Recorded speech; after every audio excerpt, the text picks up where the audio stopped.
Saludos cordiales, muy buenas noches. Gracias por acompañarnos. Este es el programa Rumbo a las Elecciones 2013.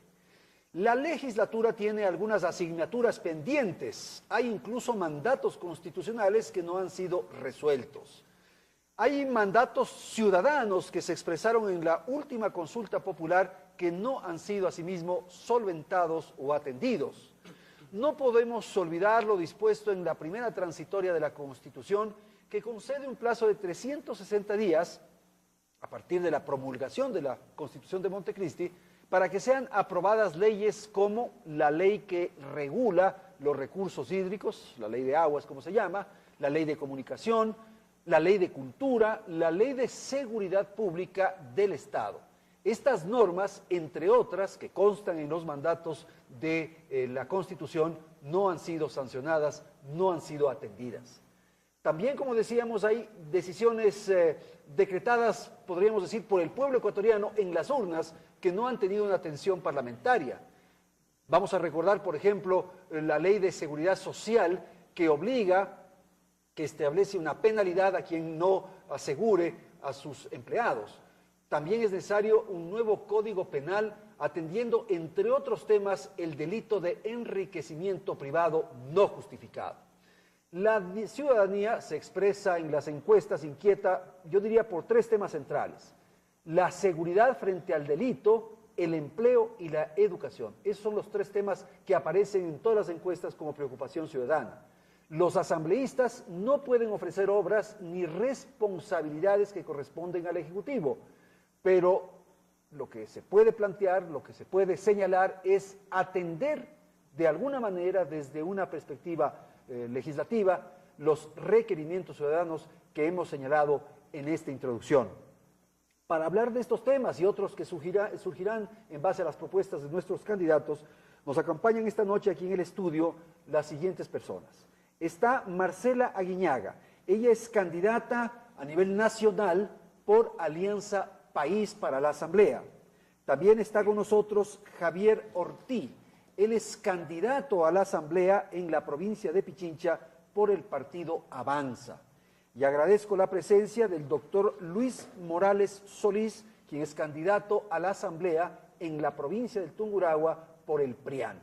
Gracias entonces a quienes nos siguen a través de la televisión y gracias a quienes están ahora mismo aquí en nuestro estudio. Doctor, bienvenido. Usted va por la reelección.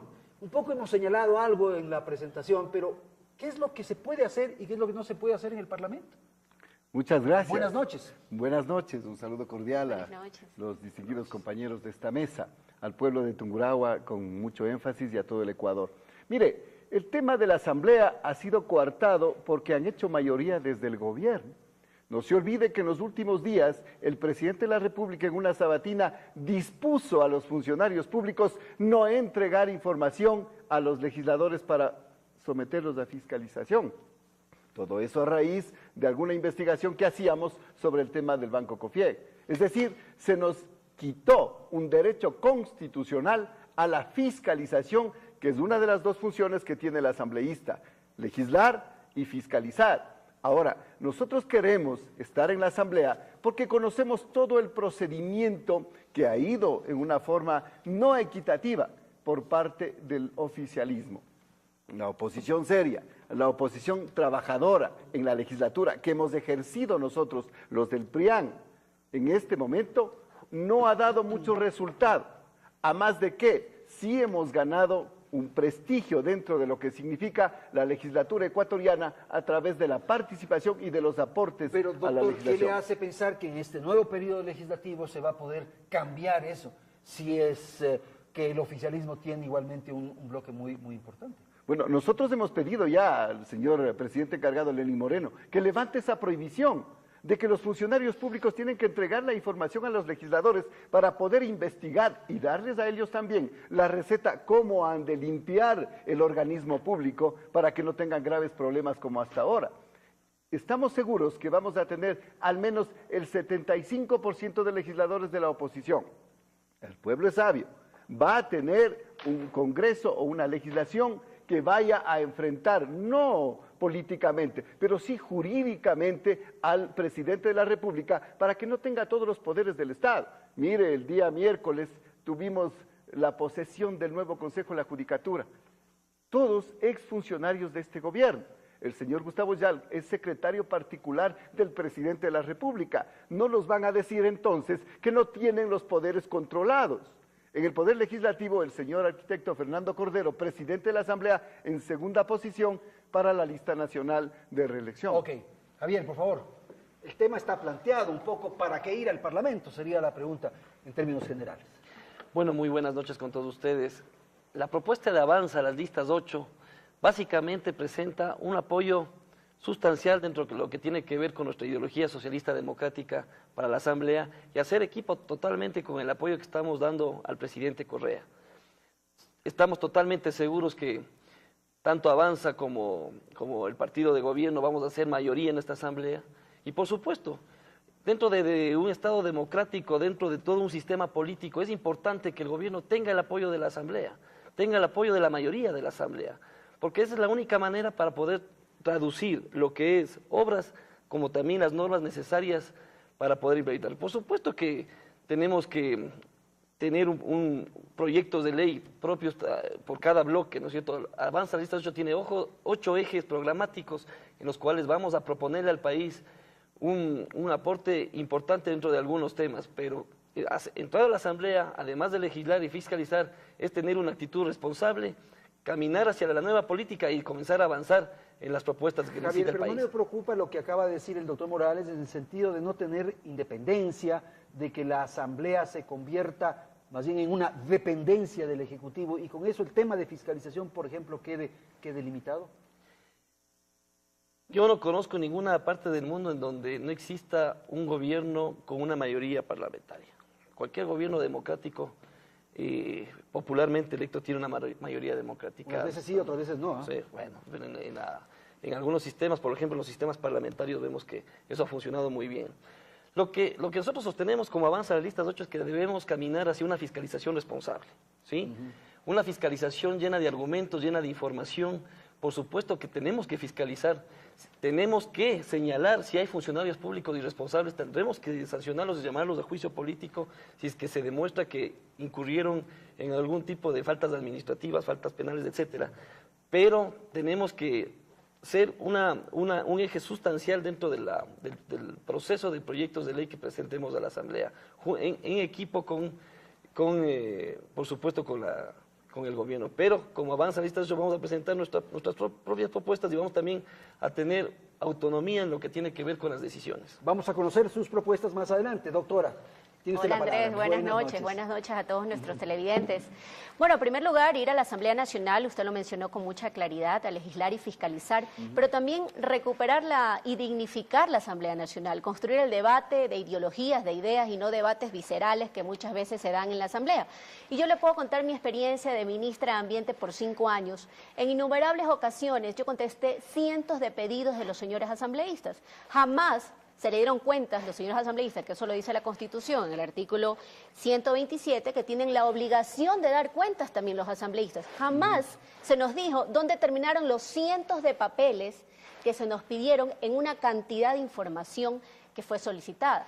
Por ponerle un ejemplo, Andrés, entre esos, lo que dijo el señor presidente no es que le dispuso a su gabinete que no le respondan a la Asamblea Nacional, se dispuso que sea enviada a través de la persona que ejerce la representación de la Asamblea, que es el señor presidente de la misma. Por lo tanto, a través de él tenían que canalizarse los pedidos y no quiere decirse que se haya obstruido un derecho o una facultad constitucional que tienen los señores asambleístas.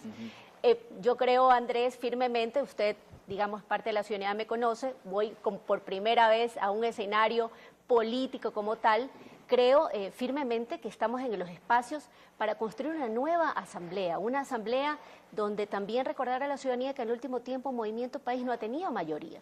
Han sido absolutamente complejas las situaciones en las cuales se han dado los debates. Si fuese así, ya tendríamos entonces en este momento el cumplimiento de los mandatos populares, como usted mencionó, que no se han cumplido, por un lado. Por otro lado, tenemos el tema de la reforma integral penal, que sigue detenida y donde también hay unos mandatos populares que, como usted lo mencionó, no están tipificados en este nuevo marco legal. Doctora, alcanzo a entender de alguna manera una sutil crítica al trabajo desarrollado por la Asamblea durante esta administración, digámoslo así, anterior. Bueno, yo creo que la Asamblea le ha faltado... Vamos a hacer una nueva Asamblea, dice Vamos a usted. hacer una nueva Asamblea. Creo que los nuevos personajes, al menos en la lista de Movimiento País, aquellos que venimos de las juventudes, por ejemplo, por mencionarle una candidata que es la que lidera nuestra lista, una joven de izquierda de los movimientos de juventudes.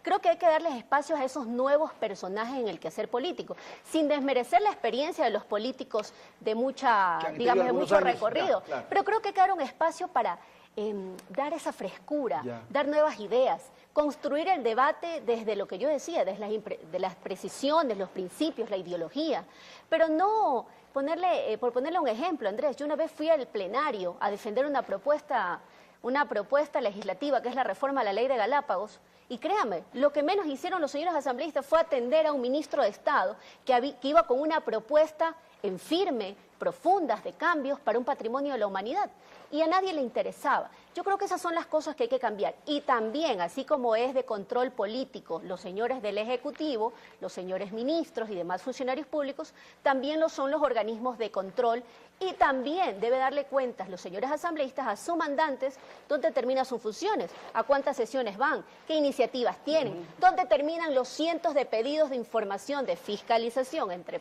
comillas, voy a ponerlo así, porque creo que hay que comenzar a ponerle una nueva definición a lo que es la competencia de fiscalización. Doctor, lo que han dicho sus compañeros de panel. Empezaré por lo último.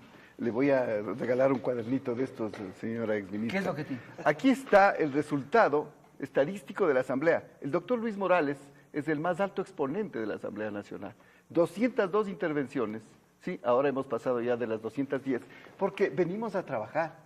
Mi pueblo de Tungurahua es exigente con sus candidatos y hemos venido a trabajar. Y le voy a responder también en el tema de fiscalización. Yo le envié una carta sobre el tema de la parroquia Montalvo, de desechos sólidos. Multaron a la Junta Parroquial por hacer una obra a mano. Con mingas hicieron una obra porque el gobierno no les atendía para hacer el desvío de los desechos sólidos. ¿Quién multó?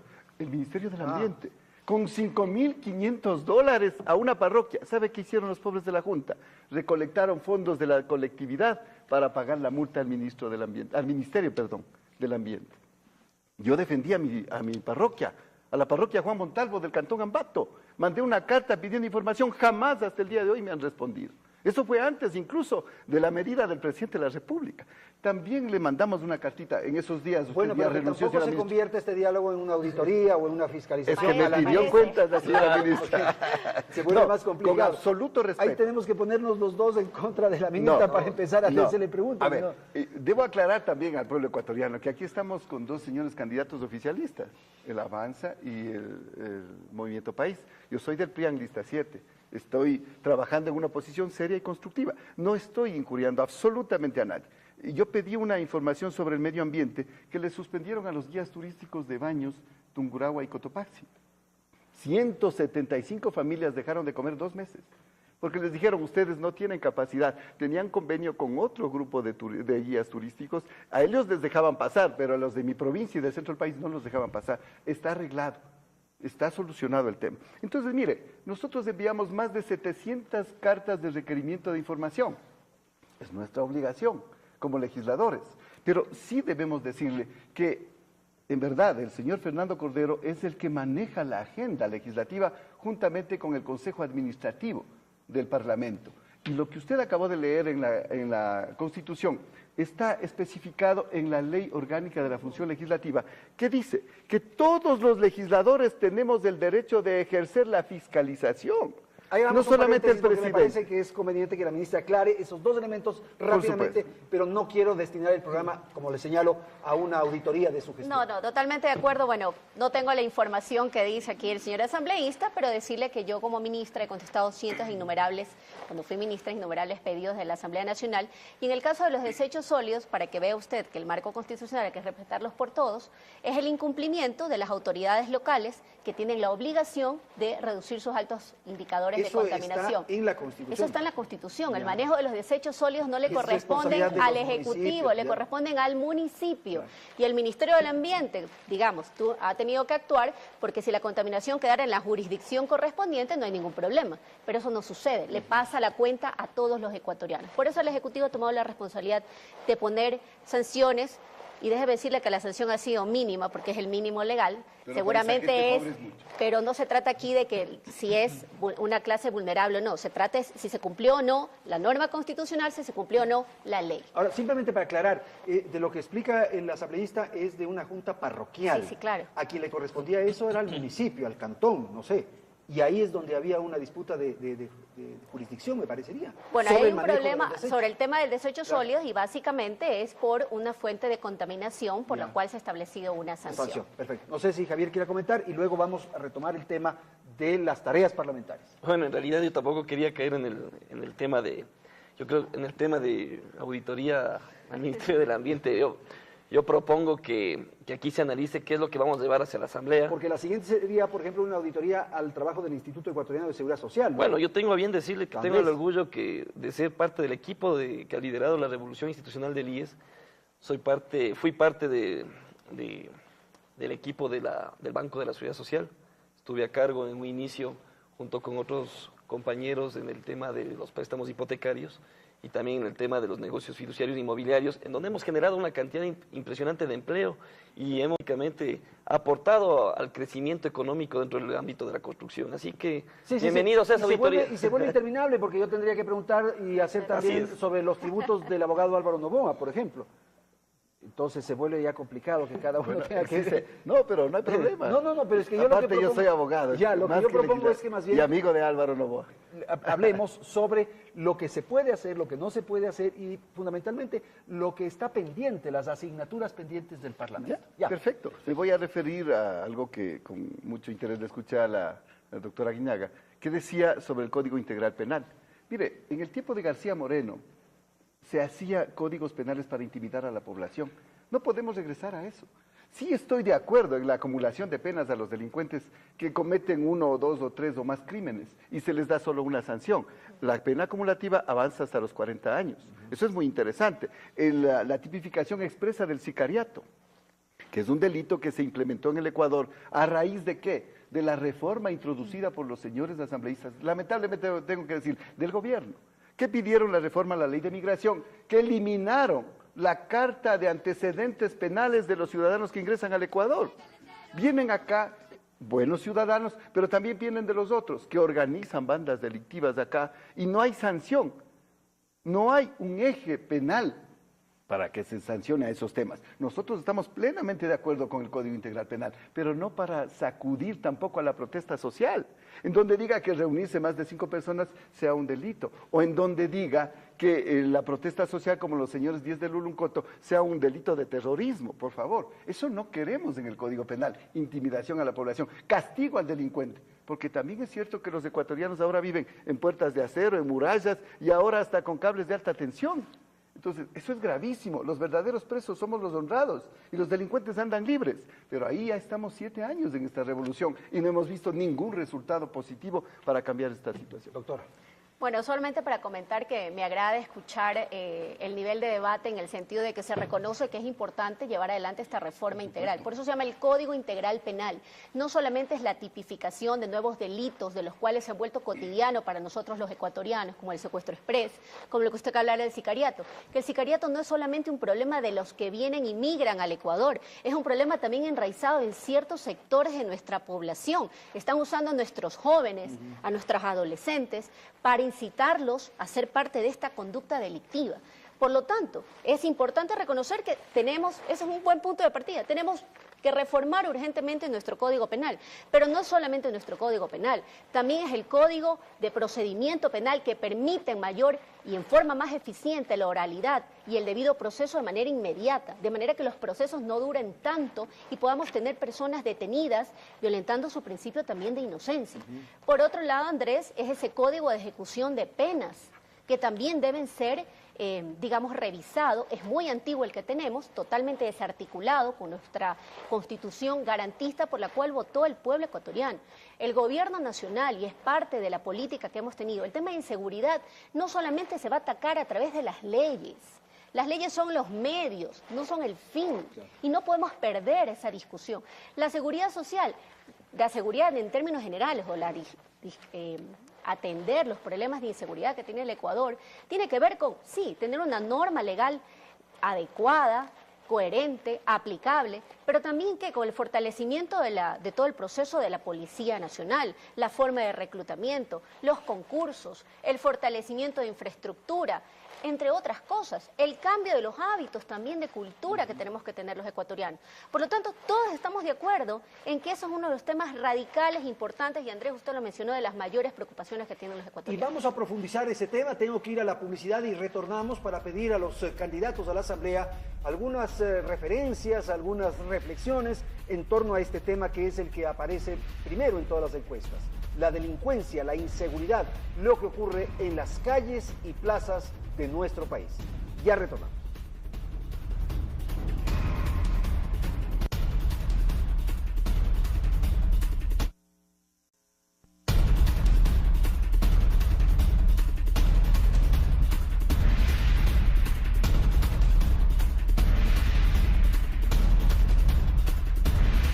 Bien, segunda parte del programa, quedó pendiente entonces una reflexión, un análisis de nuestros invitados en torno al tema delincuencia, inseguridad, en fin. Javier, su opinión y cómo enfrentar eso desde el Parlamento.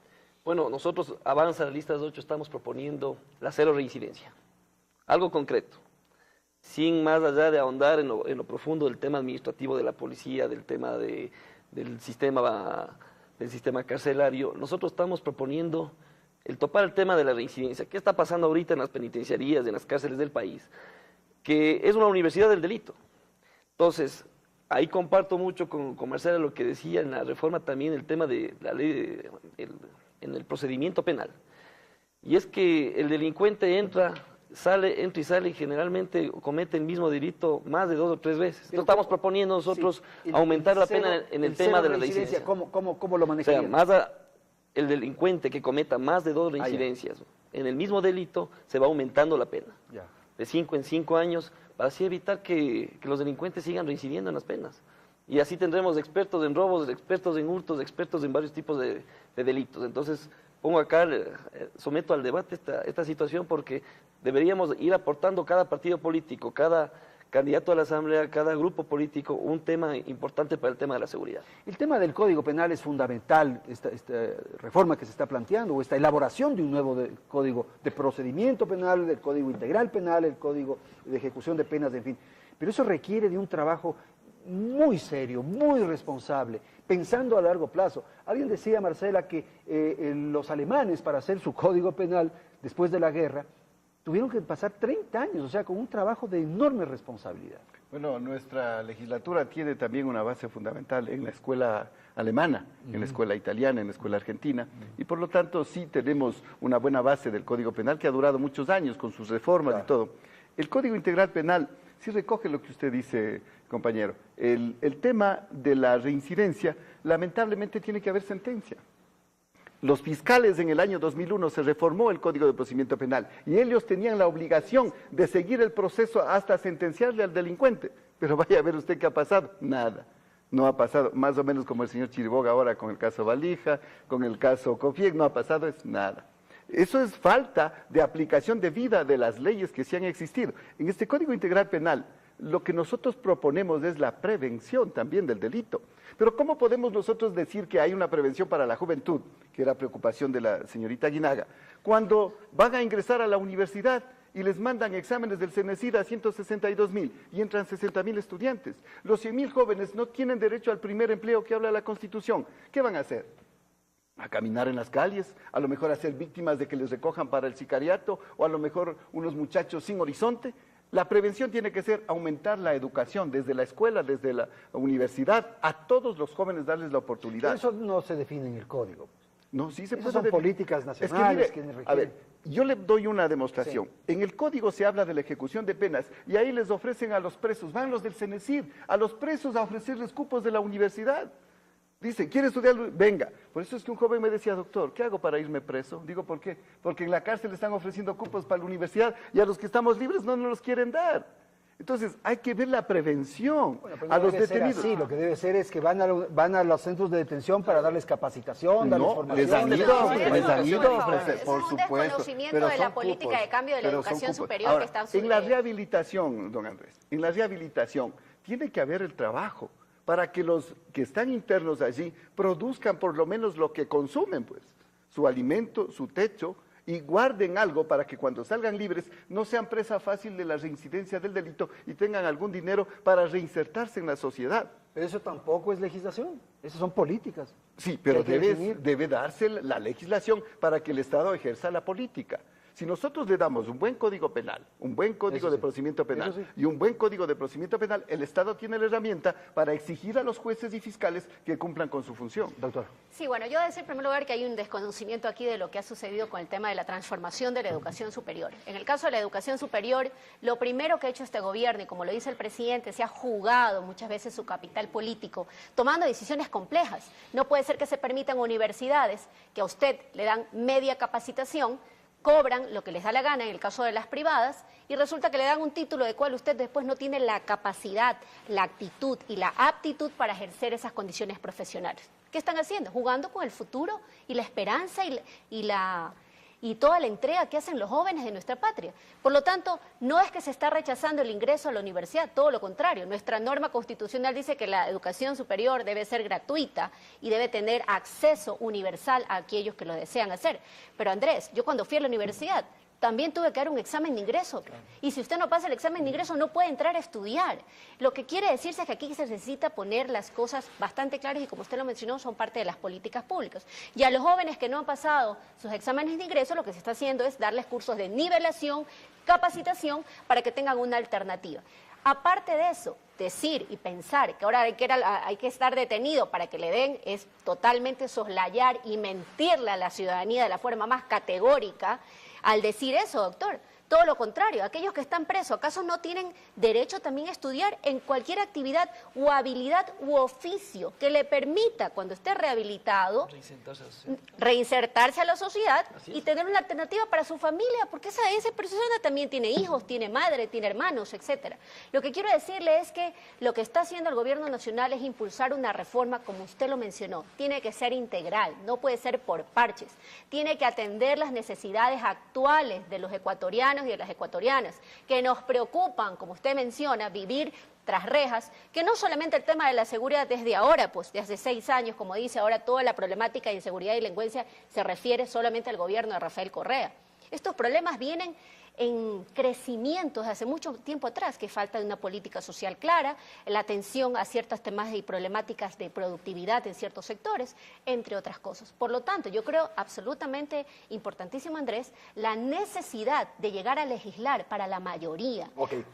Educación es otro tema que ha planteado ahora mismo y que sin duda es otro de los aspectos de inquietud, de preocupación de los ciudadanos.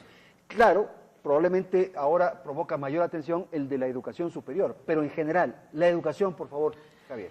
La educación es el punto más esencial que tenemos dentro de un país que ha estado progresando, ha estado avanzando y necesita mejorar aún más. Es por eso que nosotros estamos planteando, primero, que nuestra sociedad y nuestros jóvenes, nuestros niños estén al día en el tema de la era del conocimiento y el acceso a la tecnología. Es por eso que estamos planteando, por ejemplo, la ley NET, en donde queremos transformar el servicio de Internet en un servicio básico, como el agua, la luz, el teléfono, un servicio básico que sea asequible para toda la población. Trabajando en economía de escala podríamos obtener mejores precios en el tema de acceso a la tecnología, el acceso al Internet y sobre todo especificar los puntos en todos los planteles de educación, tanto públicos como privados, de acceso gratuito al Internet.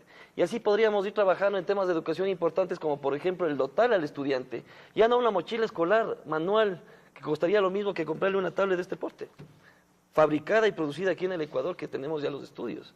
Entonces tenemos que ir comenzando a avanzar en los temas de tecnología y educación. Yo y esas leí esa herramientas. propuesta, me pareció muy interesante, la analicé un poco, pero me llamó la atención porque me parece que eso no requiere asimismo de legislación. O sea, no se puede hacer una ley para que todos tengan computadoras, una ley para que todos No, lleven lo una... que estamos planteando es hacer una ley para mejorar el acceso a la tecnología, una ley que permita, o sea, para que en base a esta ley todos los proveedores del servicio, tanto públicos como privados, comiencen a regularse y comiencen a dotar del Internet para todos. Ya, doctor, educación, por favor.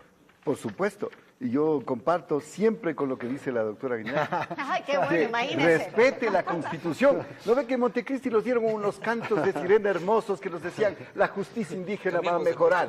¿Cuál es la justicia indígena ahora? La misma ortiga y la misma agua helada de hace años. No ha cambiado la justicia indígena. La educación se dijo, vamos a mejorar la educación del milenio. Hay escuelas unidocentes todavía, ¿sí sabía? Así es. Sí, hay escuelas Todavía unidocentes hay. en donde el Todavía. mismo profesor da clases a los 6 grados. Eso no puede darse pues en una educación que dicen que es de primer nivel. De ahí tenemos que empezar. Esas son políticas de Estado. Pero también la ley de educación que se hizo en la Asamblea con la presidencia del señor César Rodríguez fue contraria a nuestra propuesta de que la educación tiene que avanzar, tiene que mejorar, tiene que cambiar de sistema, La pero educación no superior, dice usted, ¿o? desde la infancia, Ah, la otra. la educación primaria. Primaria. Si es que hubieran empezado correctamente, los educandos de la escuela hoy hubieran sido unos gran bachilleres, si ustedes dicen. ¿Y por qué es que quedan 100.000 estudiantes bachilleres fuera de las universidades? ¿No fallaron ustedes? ¿O solo hay que culparles a los jóvenes? Entonces, ahí es en donde hay que retroceder, porque siempre el gobierno dice, es que la vieja partidocracia, ya están 7 años, por favor, algún resultado deben tener de todo este sistema educativo. También dijo la Constitución, vamos a darles afiliación al seguro a todas las mujeres que trabajaron. Yo no he visto, las señoras siguen trabajando, mi esposa, mi madre, siguen trabajando y nadie les afilia al seguro. ¿Por qué no les afilian al Porque seguro? usted no es afiliado. Ah, Su empleada doméstica es afiliada. ustedes, no tengo empleada doméstica, yo soy pobre. Bueno. Yo no tengo empleada doméstica. Bueno, vamos a trabajo en el verificar aire. si es verdad que Sí, no. ¿no? Debe ser un buen Lava, esposo, plancha, arregla la casa, todo. Le cuento que yo tenía Ayuda. clases de costura en primer curso Bueno, y aprendí ojalá a pegar sea así. botones muy bien. Pero también sé luchar por mi provincia y lo hago desde la legislatura. La educación es base fundamental. Ok. El desarrollo. Pero permítame, Sí, solo sí. 10 segundos. También el deporte, por favor. No hay apoyo suficiente a las ligas parroquiales, a las ligas barriales. Nosotros hemos pedido al municipio de Ambato, en el Código Orgánico Territorial le obligan a generar un departamento del deporte. En la legislatura lo hicimos, pero los municipios no hacen caso. Hay que exigir que se cumpla ese documento, la Constitución Política del Estado, pero desde el gobierno. Ok, doctora. Bueno, en el ámbito de educación, como usted sabe, se dio este cambio importantísimo legislativo a la nueva educación, tanto primaria como secundaria, a la cual ahora estamos atendiendo y que está en pleno proceso de ejecución. Una ley nueva. Entre esas, Andrés, se incorporaron dentro de las reformas curriculares temáticas que cambian ciertos hábitos de los ecuatorianos. Ejemplo, le voy a contar de los temas ambientales. Se insertó la temática ambiental en la reforma curricular de los chicos. Ahora estudian respecto de los temas ambientales. Así que son avances importantes. La inversión en educación ha sido extraordinaria. Nadie ha dicho que se ha completado todas las reformas educativas. Tanto es así que el presidente Correa sigue y ha propuesto dentro de su plan de gobierno continuar con esta reforma acelerada y de impulso a toda la educación. Entre esos infraestructura, entre esos capacitación a los profesores, entre esos inversión, infraestructura y demás. Pero ya contamos con una ley que va a permitir hacer esos grandes cambios. Lo que sí no se puede dar, digamos, la oportunidad o dejarse al pueblo ecuatoriano engañar de universidades que lo que han hecho es robarle el sueño a los cientos de jóvenes con títulos que en algunos casos tienen los títulos y que, digamos, no sirven de nada porque no están capacitados para ejercer esa profesión. Y en segundo lugar, lo que se permite ahora es un acceso universal en orden a la educación superior. Ok, otro tema que les propongo conversar, porque algo usted mencionó, doctor, es el tema de la justicia. Hemos hablado del código, en fin, para el tema de la delincuencia más bien, pero en general, el tema de la justicia. ¿Cómo ve usted esto en función de la necesidad de recuperar la institucionalidad en el país? Con mucha preocupación, pero permítame completar algo. A los maestros les han maltratado. Los maestros tienen ahora un horario de trabajo que les ha desvinculado de su familia. ¿No ve que no se han acordado que las maestras son madres de familia y son esposas? Y que los maestros también tienen esposa y tienen hijos. Y lo bonito es almorzar a la 1:30 entre toda la familia, que es célula fundamental de la sociedad. Pero ahora les tienen a los maestros hasta las 3:30, 4 de la tarde. Llegan a las 5 porque muchos de ellos trabajan lejos. Pero usted tampoco está mencionando que a los maestros también se les ha dado todo un proceso de capacitación, maestros también que tienen que estar al nivel de ser maestros, conforme lo dice su palabra, Vea, el enseñar y entregar. Así que decir que porque se exige a la gente Nadie trabajar más, los países en el mundo, perdónenme, que han desarrollado y que son desarrollados, la gente trabaja más, se entrega más. Ahora resulta que hay que hacer menos. Hasta las 3:30 Lo que de no la está a tarde, favor, el si gobierno no nacional es a favor de la mediocridad y eso no se va a permitir. Mire, Lo mejor es que se ha despolitizado. Usted ha hablado, sí. Ah, sí, claro. Mire, Eso no hemos eso ha sido lo mencionado. más importante. No, yo soy No del se ha PRIAN. mencionado. Nunca he estado yo en esos partidos. El MPD era de ustedes, pues. Con las banderas del MPD votaron a la Corte Constitucional. Con las banderas del MPD votaron al Tribunal Supremo Electoral, o ya se olvidaron. Nosotros los del PRIAN siempre estuvimos del otro lado. A mí lo único que me ha votado es del Congreso en el año 2007, inconstitucionalmente, con las banderas del MPD, de Pachacuti, todos por eso ellos defiende eran a de los que no ustedes. pagan Ahora impuestos. se han abierto en Avance, en la Está bien. 17, en la 35, en la no sé cuál. Para que vea, ese es el ejercicio ya se han democrático. dividido. Está Pero bien. nosotros, los del PRIAN, siempre hemos estado en defensa del interés popular de los ecuatorianos. Ahora, en Bueno, cuanto a la justicia, permítame. Estaba distraído un poco Ya, con el debate, pero le propongo nuevamente el tema de la justicia pero y de la por supuesto, institucionalidad. El señor Gustavo Yalc fue miembro, o creo que director de Projusticia.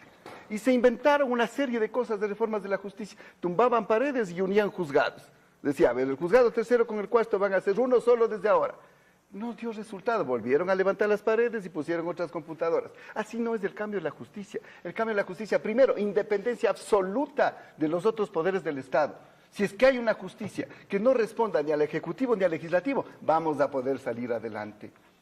No es que para ser jueces tienen que presentar el carnet verde. Para ser jueces tienen que presentar el carnet de abogados, de doctores en jurisprudencia, con cursos de especialización, que conozcan de la materia. La mujer que vaya a administrar una justicia indígena, el hombre que vaya a administrar la justicia de la niñez, el hombre que vaya a sancionar el delito penal, tiene que tener especialidad, pues no un carnet verde, por favor. Así no vamos a cambiar la justicia, ni haciendo otras casas, ni cambiando de computadoras, cambiando la mentalidad del juez, que vaya a administrar con independencia y conocimiento profundo de la ley.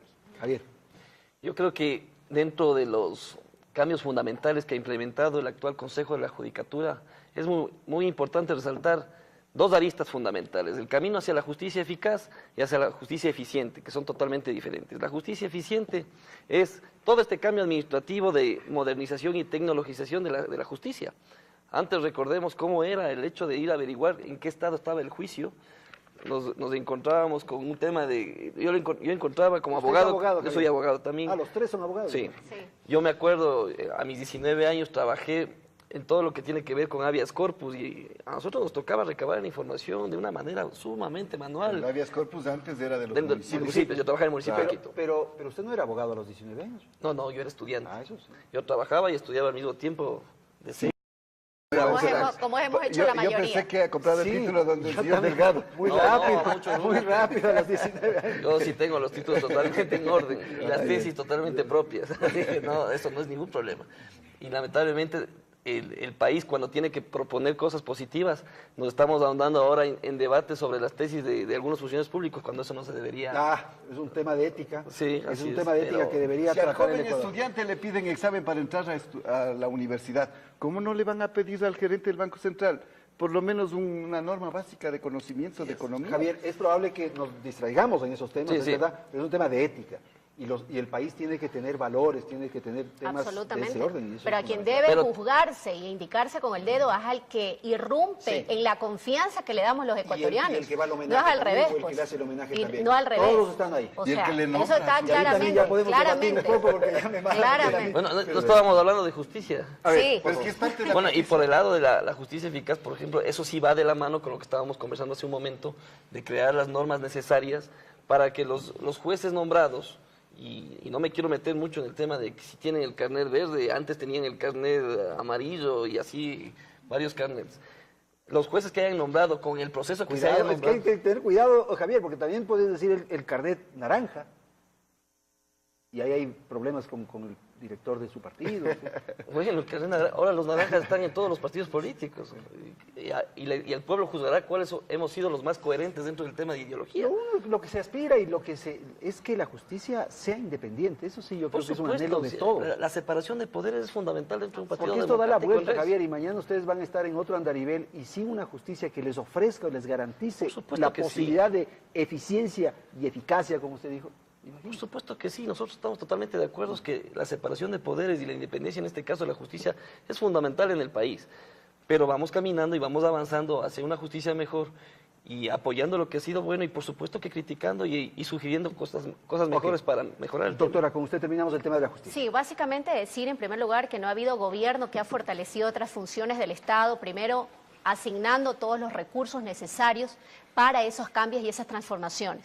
Yo también, como Javier, comencé mi carrera profesional y de asistente, y a ir a una justicia donde te pedían desde la copia, porque si no, no había manera de obtener un juicio o defenderte en tus derechos o los derechos de tu cliente en forma determinada.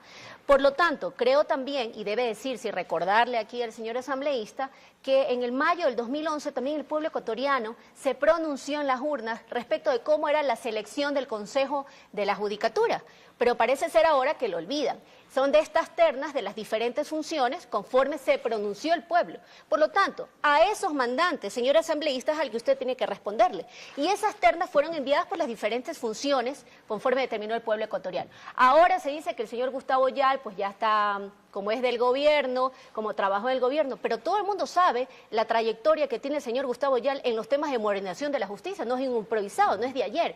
Por lo tanto, recuperemos la dignidad y la palabra, Andrés, en este país. Si alguien tiene alguna acusación contra los miembros de actuales miembros de la judicatura elegidos, por favor, presenten las denuncias, llévense adelante las investigaciones, pero no puede ser que una persona se la tacha con el dedo porque es fulano de tal, o porque viene de tal familia, o porque trabajó en algún lado. Eso no puede ser, Andrés. Ese no es el Ecuador que queremos. Esa demanda o esa denuncia por lo llega tanto, a las mismas manos. Para descalificar a los señores miembros elegidos para el Consejo Nacional de la Judicatura, por favor, que se descalifique presentando las acciones y las denuncias correspondientes. No sé si quiere agregar algo, como usted terminó. O porque no. Yo le hablo de mi provincia. A través de la fiscalización, cuando Benjamín Ceballos ejercía el Consejo de la Judicatura, conseguimos lo que 23 años no le habían dado a Tungurahua, la tercera sala de la Corte de Justicia, y está ya funcionando y trabajando. Tienen que generar más juzgados. Yo les voy a dar el beneficio de la duda y les voy a pedir a los señores miembros del Consejo de la Judicatura que trabajen desprendiéndose de la inclinación política, que se acuerden que son abogados, no todos, por supuesto, que deberían ser todos abogados, pero que se despreocupen de atender al primer mandatario. Ok, pausa. Que atiendan al pueblo ecuatoriano, que es el que necesita justicia en este momento. Tengo que ir a la publicidad y volvemos en un instante.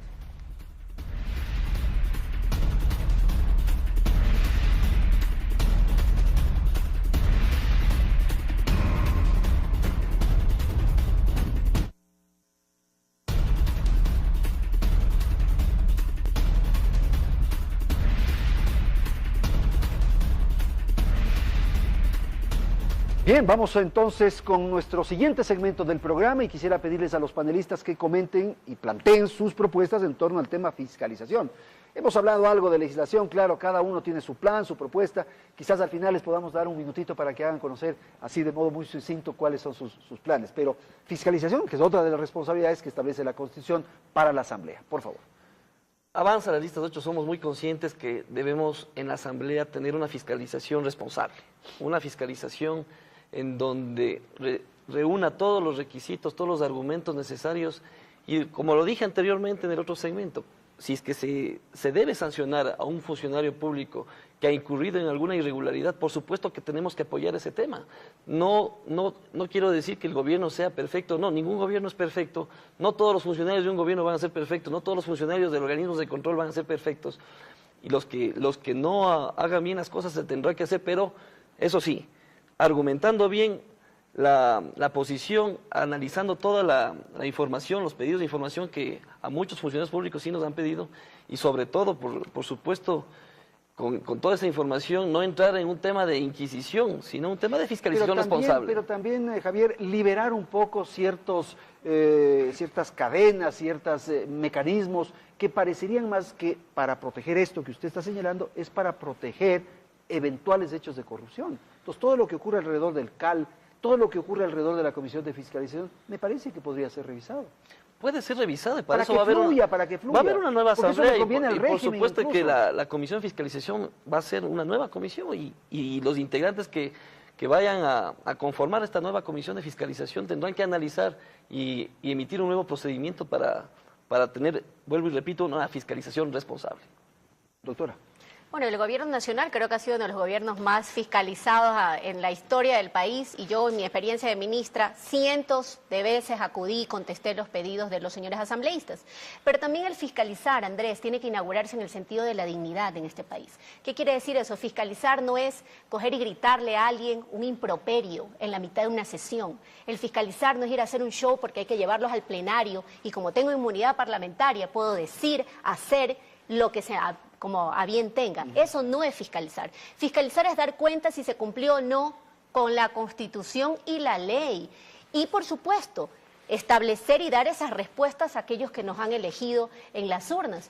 Esa es la inauguración de la verdadera fiscalización en el país. No es la fiscalización de lo que busca por debajo tratar de obtener algo y por eso te llevo a la comisión y por eso quiero llevarte al plenario y ahora queremos reformar la ley para que ya no sea el CAL usted habla el que por lo lo que le ocurrió a usted. Le digo porque ese era mi día a día, claro. Andrés, no porque alguien me lo ha contado. Porque esa es la forma de fiscalizar ahora, lamentablemente, pero claro, porque le pidieron muchos informes y todo, pero el proceso que se le inició a usted en el Parlamento no concluyó, o sea, no le permitieron ni siquiera a usted la posibilidad de decir exactamente Bueno, yo nunca su ni verdad. siquiera fui al CAL como ministra, eso, digamos, en mi caso, en mis funciones, pero contesté todas las preguntas y todas las informaciones y todo lo demás, que ningún asambleísta tuvo la dignidad siquiera de contestarme dónde terminaron, que son recursos del pueblo ecuatoriano. Lo que sí creo, Andrés, es que la fiscalización, conforme lo dijo aquí el representante de Avanza, Javier, es ir a buscar a obtener esa búsqueda de la verdad en un caso determinado. ¿Se cumplió o no con la Constitución? ¿Se cumplió o no con la ley? Un asambleísta no está para decir si hay el cometimiento de un ilícito, un delito. Eso es la función judicial. Por lo tanto, hay que definir claramente cuáles son las atribuciones que le corresponden a los asambleístas. Pero hay temas nacionales que tienen vinculación a lo judicial que usted refiere, pero que requieren una transparencia. Claro. Por ejemplo, el tema de la narcovalija. Ese es un asunto que, si bien es cierto, se maneja en ciertos espacios de orden judicial, pero que tiene que ser resuelto en el orden político. Pero por supuesto, pero es que la fiscalización no solamente es al Ejecutivo, pues Andrés, también es a los órganos de control. De acuerdo. Como son a la Fiscalía General del Estado, como son a los órganos, en este caso, como las superintendencias y la Contraloría General del Estado, donde está también la Contraloría y los demás. Parecería ser que todas las balas tienen que ir hacia los funcionarios del Ejecutivo, porque entonces ahí está todo lo malo, ahí está todo lo que se hace supuestamente violentando las normas legales y no es así. Lo que sí creo, Andrés, es que para el pueblo ecuatoriano lo elige a uno para ser representante en el ámbito de la honra, de la dignidad y de la ética. Perfecto. Doctor, fiscalización. Una recomendación, doctora Aguinaga. Va a ser legisladora, sigue siendo ministra, ya olvídese un poquito, ya no se ponga a defender al gobierno, defienda al Poder Legislativo que vamos a fiscalizar. Defenderla, estoy pensando en mi experiencia como ministra, no puedo dejarla de lado, mi querido señor asambleísta, porque usted sí es asambleísta, usted sí tiene que darle cuentas en este momento al pueblo ecuatoriano. Nuevamente le insisto, en Así primer que... lugar en exposiciones de la Asamblea, presidente de la Comisión de Participación Ciudadana, el único presidente de oposición. Desde allí fiscalizamos muchísimo, y no es del fiscalizar colgarle del árbol mayor al ministro o al subsecretario. Nosotros logramos, por ejemplo, con la comparecencia del ministro Ponce, que les paguen las indemnizaciones a los ex trabajadores de los supermercados militares. Logramos arreglar el problema de los señores piscicultores que les querían cobrar arrendamiento de lo que los peces nadan en el agua. Les dejamos explicando aquello. Al Parque Industrial de Ambato les querían cobrar $9 millones del uso del agua de riego, cuando era necesario esa utilización para limpiar los desechos que producía el Parque Industrial. Logramos eliminar aquello. A través de la fiscalización hemos logrado investigar los temas del señor Fabricio Correa, que de paso ya no aparece. No sé dónde estará el señor Fabricio Correa, de los contratos que él tenía con el Estado y con la veeduría que designó el señor presidente Correa para que investigue. Todo eso nosotros estuvimos atentos de la fiscalización. Pero le digo algo, y ahí me contrapongo a lo que usted manifestó. El plenario Los 124, ahora 135 legisladores que se van a nombrar, son los con capacidad legal para ejercer la fiscalización. No debe haber una comisión de fiscalización. Toda la asamblea tiene que fiscalizar en el plenario, porque los funcionarios muchas veces, como usted dice, y lamento mucho, no todos actuaremos de la misma manera, dice, hay arreglos por debajo de la mesa para que no haya fiscalización. Qué pena, yo siempre he dicho que la comisión de fiscalización tenemos 5 de la oposición y 6 del gobierno, y los 6 le salvaban. Siempre les salvaban de que vayan al plenario los funcionarios públicos. Entonces, hay que investigar a quienes arreglaban por debajo de la mesa. A los 6, porque a los 5 no. Al menos en lo que a mí respecta, jamás. A mí me gusta la transparencia y la rectitud ante todo. Debe desaparecer esta comisión de fiscalización y otorgársele el derecho a todos los legisladores de que comparezcan. Esa es la propuesta suya, por eliminar supuesto, la comisión de fiscalización. Eliminar la comisión de que todo fiscalización. tema de fiscalización vaya directo en el pleno de la Asamblea No se Nacional. legislaría y solo se pasaría Jamás. fiscalizando. No, créame que no. No tendríamos leyes, solo fiscalización. Los legisladores tenemos que trabajar más Entonces tiempo. te van a llegar a pedir el examen de matemáticas del alumno Pedro en la escuela tal, porque resulta que era parece pariente de un peligroso. señor No, asambleísta. pero Así usted que da hay que el decir las escenario cosas con para claridad. Debe haber siempre Hubiera un sido filtro bueno para pedirle saber un qué es examen bueno y de malo. matemáticas al señor Pedro, que usted dice que seguramente será Pedro Bueno, Delgado. pero le digo a para ciertos saber qué ha asambleístas cómo pasado, qué iba a han hacer en hecho el su Banco accionar. Central del Ecuador, qué iba a hacer en Agedeno más impunidad. Si hubiera sido bueno tomarle un examen al señor Delgado, ahí ya nos hubiéramos dado cuenta de que no era economista, pues facilito. Lo que sí era bueno es para los amarres, ¿no? En eso sí, el caso de USAC, directamente yo pedí la comparecencia a la comisión del señor Pedro Delgado y la señora presidenta cerró la investigación para dejarle inmune. Y a los pocos días, él mismo, con boca propia, reconoce que no es economista y sale corriendo. Bueno, Bueno, pero ni lo tan que yo- corriendo, ¿no? Salió en primera clase. Lo que yo sí creo específicamente es que hay que definir el ámbito hasta dónde llega la Asamblea Nacional y qué le corresponde también a la función judicial.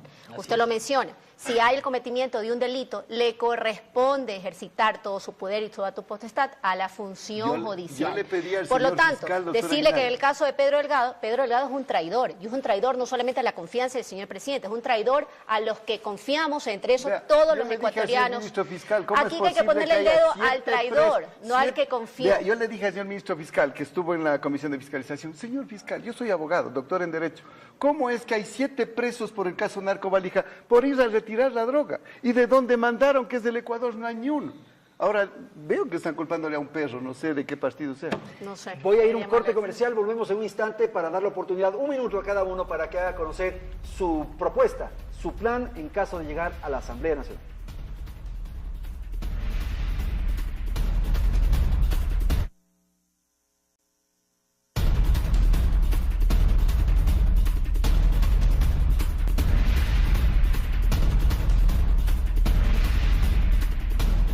Bien, parte final del programa. Tiene cada uno de los candidatos 1 minuto y medio para decir cuáles son sus propuestas fundamentales para llegar a la Asamblea y proponer asimismo en el Parlamento. Así que, doctor, con usted empezamos. Muchas gracias. Los candidatos de la lista 7 del PRIAN queremos ir a la Asamblea o retornar y seguir en ella para continuar con la fiscalización primero. Segundo, buscar seguridad, educación, salud. En mi provincia no han hecho el hospital regional, casi lo tumban antes de empezar a construir siquiera el proyecto. Nosotros queremos que esta revolución ciudadana sea ejercida con respeto a todos los pensamientos del pueblo ecuatoriano, que no haya una división, que haya inversión extranjera, que haya garantía y seguridad para los comerciantes, para los artesanos, para los agricultores, que se vuelva los ojos al campo.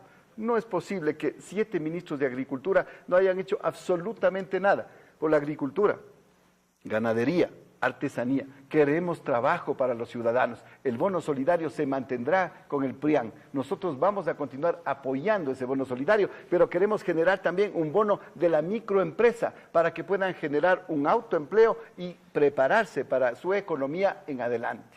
Ok, doctor.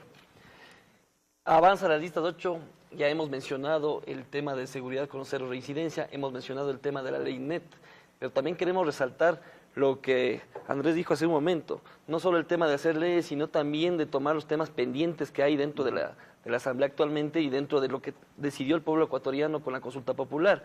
Y quiero encaminarme mucho a lo que es ya el proceso de la universalización de la seguridad social, no solo el tema de las damas de casa, de su mamacita, de su esposa que me dice que que no está afiliada, es bueno ya entrar en el tema de la afiliación, en el tema también de la afiliación de los trabajadores no formales, y sobre todo quiero resaltar un sector que ha sido abandonado. Y es que si sabemos que actualmente los hijos hasta los 18 años de los afiliados tienen acceso a la seguridad social, ¿qué pasa con los jóvenes de entre los 18 y 24 años que están en la universidad y no se encuentran amparados con seguridad social? Es la nueva ley de seguridad social la que usted va a promover. Sí, vamos a promover. ¿Y mantener la independencia, la autonomía del IES y de los otros seguros?